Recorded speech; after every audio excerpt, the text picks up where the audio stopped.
Hello everyone, today we are in the vegetable garden. We are going to be putting up the posts and the, what do you call it, like the thing that the grapes are going to climb on. What do you call that? The thingamajig. Okay. We're also going to be cutting back some perennial grasses and going to one of our flower beds and cleaning that up as well. Hopefully it's not going to rain today and we can accomplish all these things. First thing we're going to start off on is in the vegetable garden to set up the posts for the grapevines, and my husband is going to help me do that, and he's probably going to do most of the work and I'm just going to watch him. What else is new? I'm just joking. But I have my other things that I can do, so I just need his muscles. Oh yeah, there's so many of them. If you guys are new here, my name is Chantal. Welcome to our garden. This is my husband JP, and right now let's go ahead and get started. So we're going to be using these 8-foot posts. I was thinking of putting one on each side of the bed. Do you think we need one in the middle? Because I'm moving the grapevine to the edge of the bed. Is the grapevine going to extend across that way? No, it's only going to extend the length of the bed. Okay. I mean, how heavy do these things get? So with the weight of the grapes and the weight of the vine, it's probably going to be about 100 pounds maybe. Then yeah, we should have 3 in here. I think so. Yeah, I mean that grapevine is in the center of the bed. Is that where it's going to be? No, it's going to be on the edge of the bed. So what I would do is I'd have a post right at the base of the grapevine, and that way it can take up most of the weight of the thickness of the grapevine, and then it's going to run out along a wire, and that wire is very thin. You don't want it to droop too much or anything, so you want strength. Yeah. So I don't see why having 3 posts is overkill. Yeah. I think it should be okay. Unless maybe we use a thicker gauge wire. Even then you want to support it. All right. So we're going to be putting 3 posts in. Yes, right there. You have a water irrigation system here. Do you want me to push it away? You could I just mean, easily, yeah. Move it over? Yeah, you could easily move it over. It has staples holding it Yeah, there. but hang on. Let me just push this down a little bit to hold it in place. You happy where I'm putting it? I'm not really that heavy.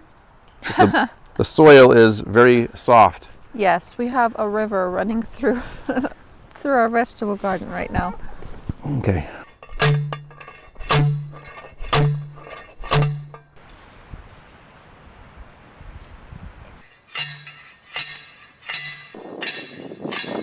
So we got this wire over here. What do you say? It's about 9 gauge or so? I have no idea. I don't know. It's a pretty hefty wire. And we are going to run it across these T-posts over here about 3 feet higher than the ground, so that when the first time we are going to put the grapevine on the wires to train the canes on the wires, it's going to be small and it needs the wire to be a little bit lower. And as the grapevine grows, we will be training it on wires that are higher. So we're going to space the wires about 1 foot apart from each other. And we're going to try our best to make sure they're going to run straight that way. Now that bed over there kind of slopes down a little bit and the grapevine is going to be on it. That's not a problem, is it? Yeah, it doesn't matter. Why does that matter?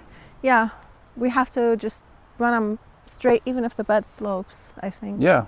Because it's going to be right on the edge of the bed over here. Yeah. So these T-posts over here do not have the hooks that the smaller T-posts have, and we want to try our best to have the wire, when we wrap it around these T-posts, to not slip off of these nubs, and hopefully there will be enough to hold it in place.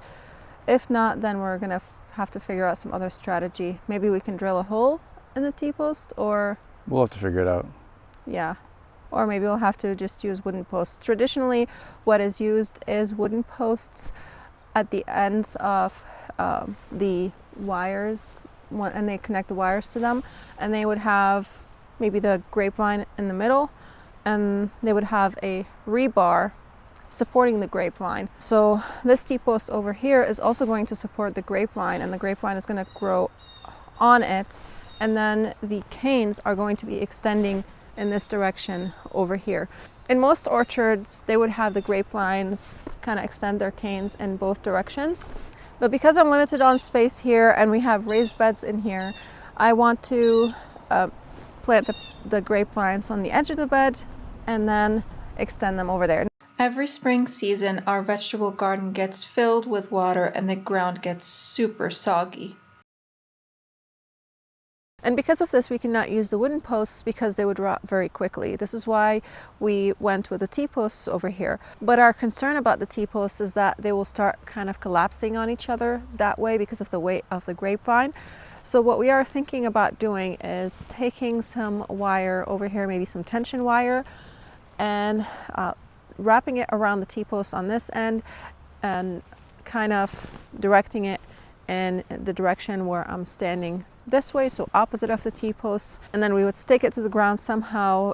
This will ensure that the T-posts will not collapse on each other, and we'll do the same thing on the other end as well. So right now I'm going to head inside and get lunch going, and then we will head out again and get the rest of the things done. So these are the two perennial grasses that we are going to be cutting back. There's this one over here and that one. Over here, the rhododendron got completely defoliated by the deer. I think they might have even taken the blooms off, so we may not have any blooms on it this year. We'll see. Although I do see some buds on it right here, so I'm not sure. So to cut back the perennial grasses, what I do is I just take it about 1 inch low. And you want to do that either at the end of the fall or early in the spring season before the weather starts to warm up, because as soon as the weather starts to warm up, what's going to happen is that the grass beneath it is going to start sprouting up. And if you leave the grass this way, that creates a mat and it causes the grass to kind of grow in a ring form instead of a full grass. And also, if you cut it back too late into the season, you're going to have some of the blades with their heads chopped off, and they're not going to have the pointy head. That's why you want to do it earlier before the weather starts to warm up. So that's what we're going to do. Today I'm just using my pruners over here, but you can also use shears to do this or hedge trimmers. So if you have grasses that are much bigger than this, you can tie them up with some twine and then shear them all back this way. I'm just gonna hold it with my hand like so because it is pretty small, and I'm gonna go down about 1 inch or 2 and just start cutting like so.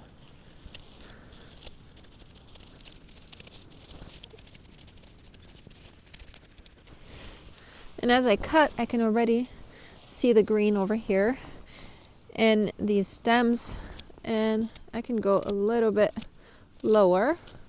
So I'm just gonna clean it up a little bit like so.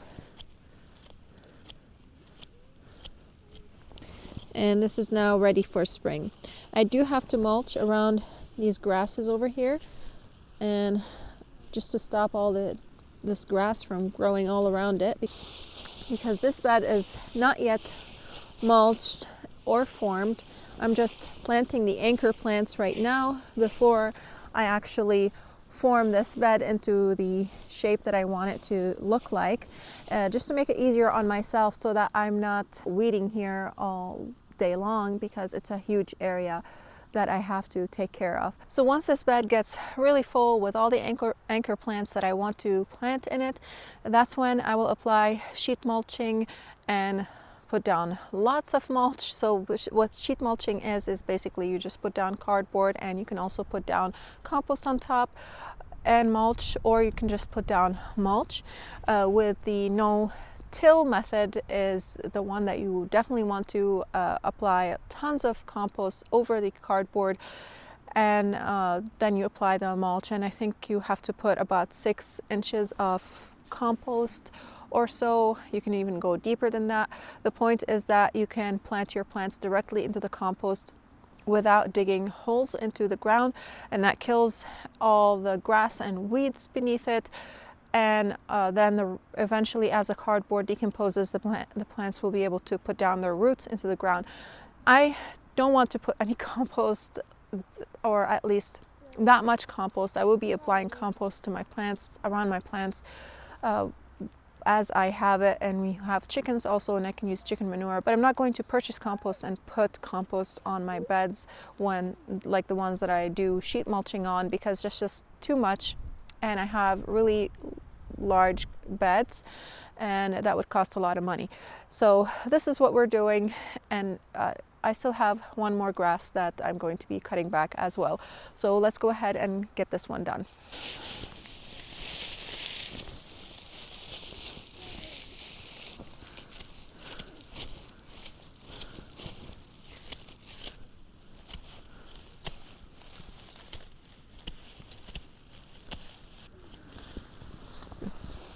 So what I'm doing over here is called the chop and drop method, and basically that is just taking the cuttings off your plants and putting them back over the soil. And what that does is it's going to prevent any weeds from coming up. Of course, if you have more plants, the less weeds you will have because they will act as a mulch. And it's also going to help feed the soil because these grass clippings are going to break down and turn into compost basically, and they're going to feed the soil. And your goal is to actually feed the soil and not so much the plants. We will be fertilizing these plants, but the ultimate goal is to have super healthy soil, and you do that by adding tons of organic matter. And the more organic matter you add, the healthier the soil will be. And the fertilizers are going to cover for any elements that are missing from the soil. You can also use chicken manure, you can use cow manure, horse manure, anything of the sort. Just make sure that it's going to break down before you actually add it around your plants. So these grasses are now ready. All I have left to do over here is just to make sure to put down mulch around all the plants that I have planted in here. I'm also going to be adding some more plants into this bed over here, and we will see it take shape together slowly. So whenever you're starting a flower bed, it's a process. You don't have to add all the plants all at once because that's just a lot of cost. And you can also start a lot of plants from seed, and you can start perennials from seeds, even shrubs from seed. So you have a lot of options to fill up your flower beds without purchasing tons of plants and spending tons of money. So now let's go ahead and grab the bulb pots and place them in front of our in front of our front door.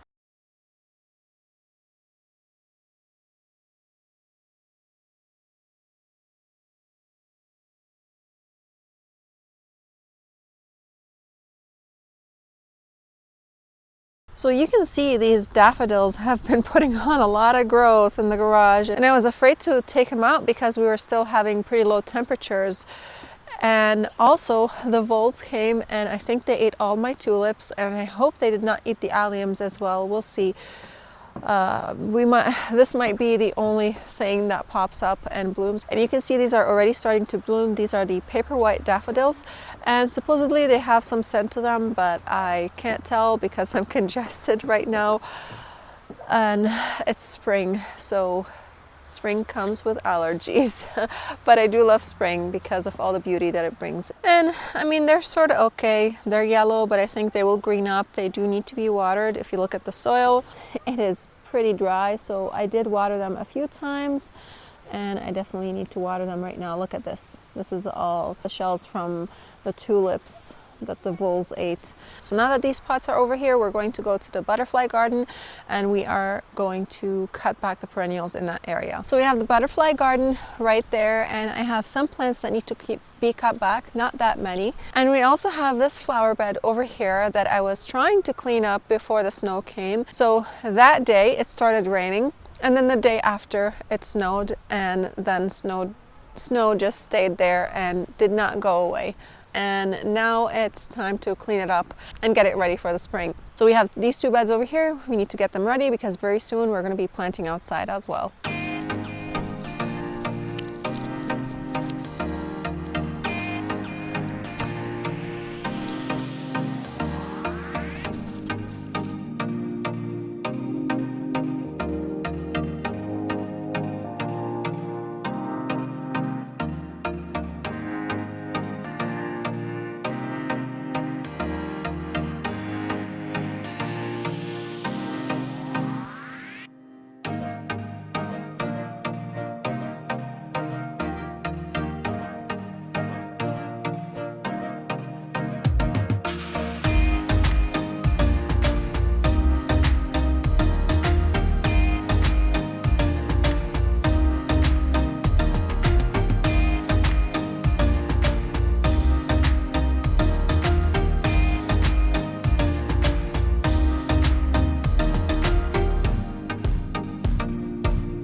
Right now is also a great time to weed because all the weeds are soft, the soil is soft, and it's super easy to pull the weeds up. And there are plenty of perennial weeds in here that I did not get to weed as well because the soil was frozen and I couldn't get to it. But now is a perfect time to do it before they actually set flowers and start seeding themselves. I need to focus on one thing at a time because, as you can see, I'm getting distracted. The bed looks now so much cleaner. I cut back all the perennials and I also weeded about half of it. That means all these weeds are not going to seed themselves, and we will be ready to plant in this section over here. When the weather warms up a little bit, I will be hopefully weeding the rest of the bed before it rains or snows or any of the sorts, so that as soon as the weather warms up, we can start planting. I think though I am going to stop over here for today because it is getting pretty chilly and it's about to get dark over here, and I have to head inside and make dinner for my family. I hope you guys enjoyed this video, and I'll see you again in the next video.